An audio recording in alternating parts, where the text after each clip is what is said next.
Либо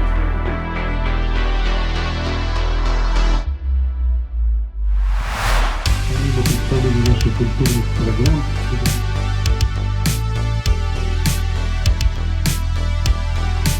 25 октября 2019 года на базе Мордовского государственного педагогического института имени Макара Евсеевича Евсевьева в рамках 7-го съезда мордовского народа прошла работа секции «Национальная культура, литература, СМИ. Современные векторы развития и факторы гармонизации межнациональных отношений». Участники секционного заседания, проводимого в рамках 7-го съезда мордовского народа, отметили высокий уровень его организации и выразили огромную благодарность руководству Мордовского государственного педагогического института имени Макара Евсеевича Евсевьева.